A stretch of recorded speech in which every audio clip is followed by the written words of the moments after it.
L'avant-dernière partie du Strasbourg Football Club. Et cette avant-dernière partie, je vais vous demander de vous mouiller. Hein, pas vous mouiller au sens propre, mais on va y aller on va donner des petits pronostics. On va donner des petits pronostics, mais sur un sujet qui va peut-être fâcher certains, peut-être pas. Qui va tomber à l'issue de cette saison directement? Je ne parle pas de la 18e place, je parle 19e et 20e. Qui va tomber selon toi, Julien? Guingamp-Dijon. Guingamp-Dijon pour Julien? Ouais. Guingamp, j'en suis convaincu, malheureusement, je les aime bien. Et Dijon, la spirale, elle est plus que négative. Ouais, je pense que Monaco finira barragiste. On rappelle, alors juste petite information, je vous donne quelques chiffres quand même avant tout. L'année dernière, à cette période-là de l'année, combienième était le Racing? Après 13 journées. 15e, je dirais. Non, on était kiff non. Non. Dans les 10, 12, non? Non. On était 18e. 18e. Ah ouais, avec 13 points l'année dernière, après 13 journées, 3 victoires, 4 nuls, 6 défaites, 15 buts marqués, 24 encaissés. Cette année, Racing Club de Strasbourg, on a quand même, comme je l'ai, 18 points, 4 victoires, 6 nuls, 3 défaites seulement. 3 défaites seulement cette saison en Ligue 1. Qui était l'avant-dernier?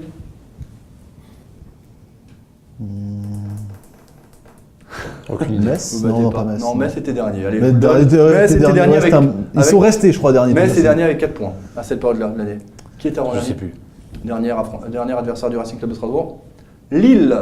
Ah oui, c'est vrai. Oui, c'est vrai qu'ils avaient fait une très mauvaise saison. Oui. Lille avec 12 points l'année dernière après 13 journées. Ils se sont sauvés quand même. Mais par contre, 3 est tombé donc avec 15, ils avaient 15 points à cette période de l'année après 13 matchs, 4 victoires, 3 nuls, 6 défaites. Donc voilà, on voit quand même que les choses ont changé. Dijon, 18e cette année avec 11 petits points. Dijon, ils ont un effectif qui n'est pas si... Enfin, il n'est pas exceptionnel. Ils ont 2-3 joueurs qui sont quand même d'extrême, ouais, et puis de très bonne qualité. Mais potentiellement un Gourcuff qui devrait peut-être un jour se réveiller, Balmont qui a de l'expérience.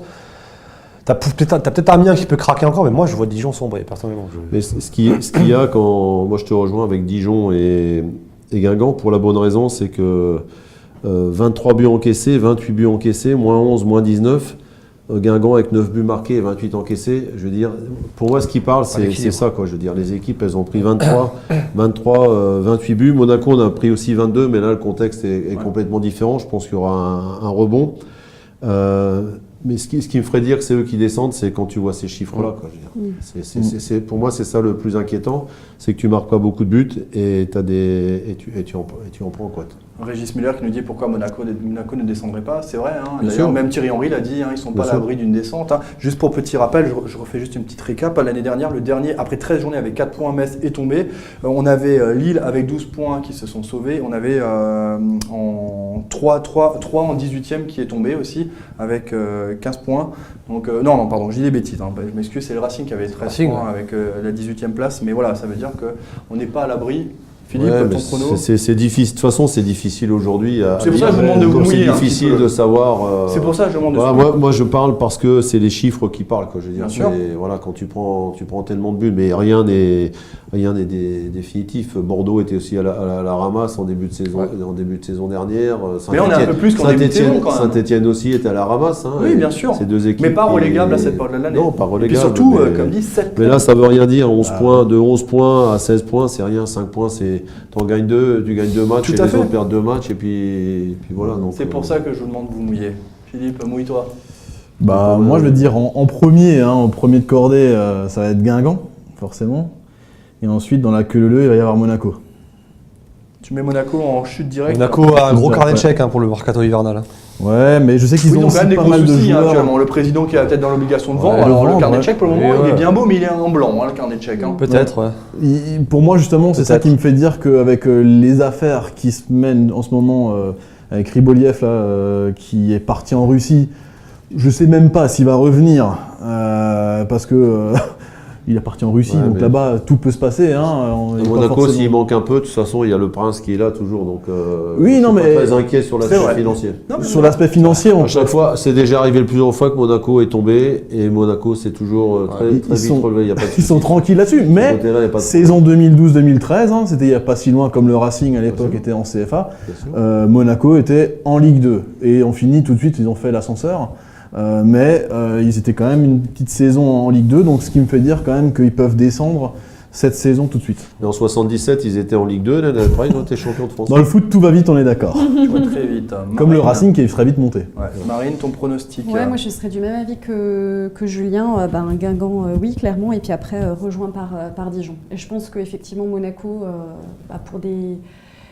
selon le budget qu'ils auront, je pense qu'ils essaieront de faire un bon recrutement ou en tout cas changer une partie des effectifs pendant la trêve hivernale. Et puis après, je pense aussi qu'avec le nouveau coach, il faut un temps d'adaptation et puis peut-être essayer des nouvelles stratégies. Je ne sais pas, mais en tout cas, cet hiver, ça va bien bosser du côté de Monaco et je pense qu'ils se sauveront pas de peu, mais j'espère en tout cas pour eux qu'ils resteront dans le championnat de Ligue 1. Jackie, j'ose poser la question. Non, mais moi, Marseille est déjà descendu en Ligue 2. L'OM, il y a je sais pas, 3 décennies peut-être, avec que des internationaux dans son effectif.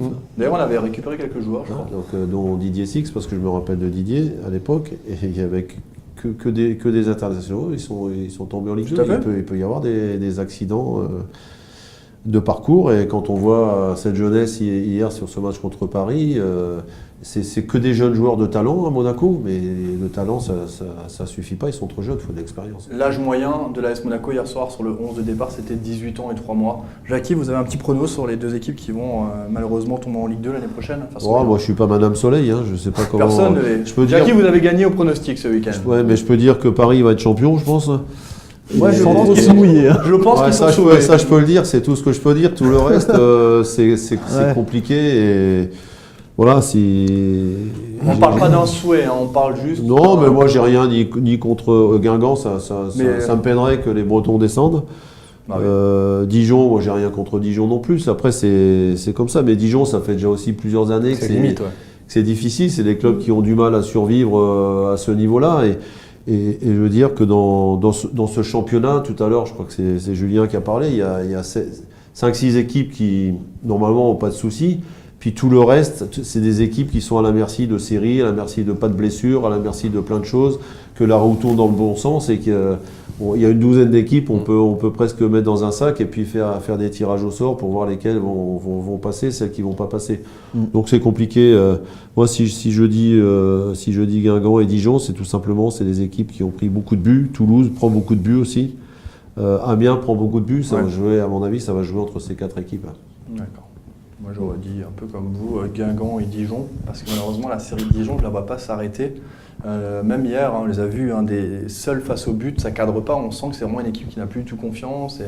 C'est quand le doute, c'est difficile pour l'entraîneur de trouver les mots justes et puis aux joueurs de jouer libérés. Voilà. Bon, l'année dernière, ils avaient réussi parce que Dalloglio a quand même. L'année dernière aussi, ils étaient dans le dur, Dijon. Il a réussi à inverser la tendance en cours de saison. Et puis on n'est pas loin de la trêve.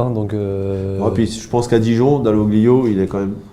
Alors, si ça se passe vraiment très mal et que ça continue, je pense qu'il sera comme les autres. Il sera licencié. D'ailleurs, je me posais la question. Il sera remercié. Mais je veux dire, il y a quand même aussi dans ce club, je pense, une grande confiance entre les gens, entre les dirigeants, le président et le staff. Ils savent à qui ils ont affaire. Je veux dire, il n'y a pas de souci de ce côté-là. Ça peut être un argument pour que le club, que l'équipe remonte. Parce que 8 défaites sur les 10 dernières rencontres, il y a des coachs qui se sont fait virer pour beaucoup moins que ça. Absolument. Puis après, il y aura. On est quasiment. On n'est pas loin de la trêve, il ne reste pas beaucoup de matchs. Alors on ne sait pas si ça va bouger, mais si ça reste quand même beaucoup. Ouais, mais est-ce que ça va bouger beaucoup? Je ne sais pas, mais si ça reste dans ce cas de figure-là, avec une espèce de concentration là, au milieu, là, il reste un tiers. Il reste un tiers des matchs derrière. Un tiers de la première partie. La première partie, ouais, tout à fait. Il reste 6 matchs, alors qu'on en a disputé 13. Et c'est vrai que je tiens à saluer mon cousin qui est en train d'écrire, Pierrot Albaïzen, qui est du côté de la Bretagne. C'est ton cousin? Petit cousin, oui. Il est violent, Il est violent chez vous. Et du côté de Brest, je le salue quand même. Il tacle un petit peu. Ouais, un petit peu. Parce qu'il est en Ligue 2. Mais il a raison en disant que si Guingamp descend, on pourra aussi sûrement piocher de très bons joueurs là-bas. Rassure-toi, avant ce Ronaldo qui va venir toquer la porte. Oui, non, mais c'est sûr. C'est pas le souhait, c'est pas ça. Non, c'est pas le souhait, mais il y aura sûrement de bons joueurs, effectivement. Mais quand n'importe quelle équipe qui tombe, il y a des joueurs à récupérer, que ça soit Troyes l'année dernière, que ça soit Amiens. Aujourd'hui, il y a des joueurs il y a des bons joueurs de qualité partout. Il n'y a pas une équipe. Moi, si Dijon tombe, je dirais qu'il faut mettre le paquet sur Tavares.